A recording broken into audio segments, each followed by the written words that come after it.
Hi, this is Kat with Beadaholique, and in this video I'm going to show you how to make the charmingly different earrings.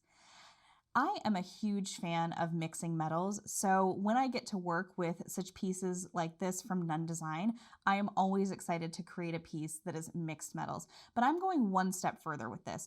I am actually switching up a lot of the different sizes here and shapes. So I have some oval, some round, another little oval charm here, and then I love these V style earring hooks. I just think they're really big and bold, so we're going to go for it with this.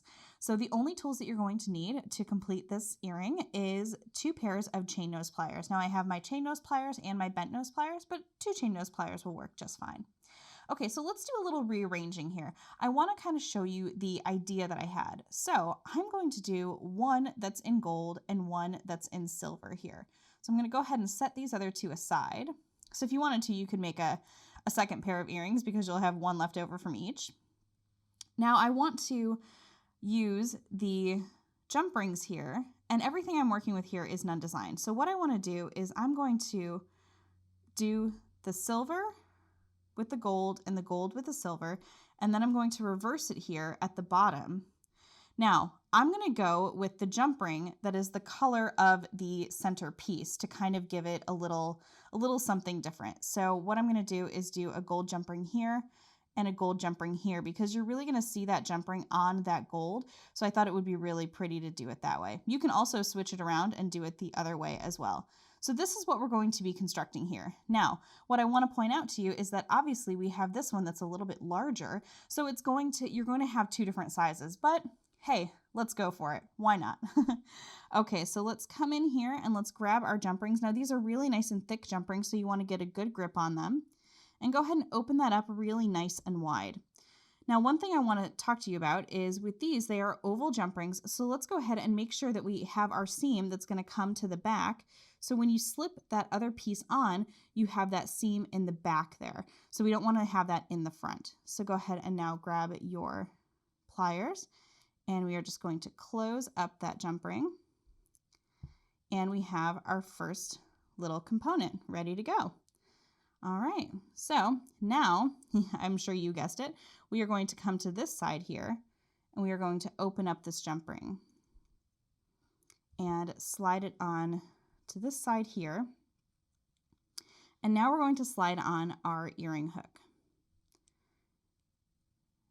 And just getting a good grip there. Perfect. All right, and now we can come and just close that jump ring up. And again, we want to make sure we have a nice good closure, but we also want to make sure that it's going to slip towards the back there, so we're not going to see that seam. So that is one of the earrings there. So now let's do the second one. And this is super duper duper simple. Just a couple little jump rings, but it really makes a nice impact here. And I just want to show you what our final product is going to be looking like here. Oh, and that's a good thing that happened. Make sure you open your jump rings really nice and wide. These oval pieces are nice and thick, so we want to make sure that we can slide them in there. There we go. All right, and now we're going to come in and close that up. And again, making sure that that seam falls to the back. Come in with our other jump ring here.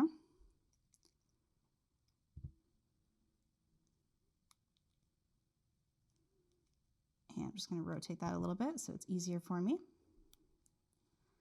And come on in here with your pliers. And we are going to just close that up.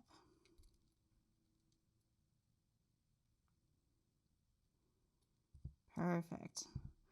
All right, so that is it. That is our entire pair of earrings there, but you can just see that they have a little bit of a different height to them. If I can just kind of make that at the top there. So a little bit of a different height, but I wanted to really play with the shapes, the sizes, and the metals. So I hope you enjoyed this video. This is a super simple project, and be sure to check out all of the other elements from Nunn Design to create your own mixed metal earrings. Thanks so much for watching. You can get all of these supplies by heading over to beadaholique.com.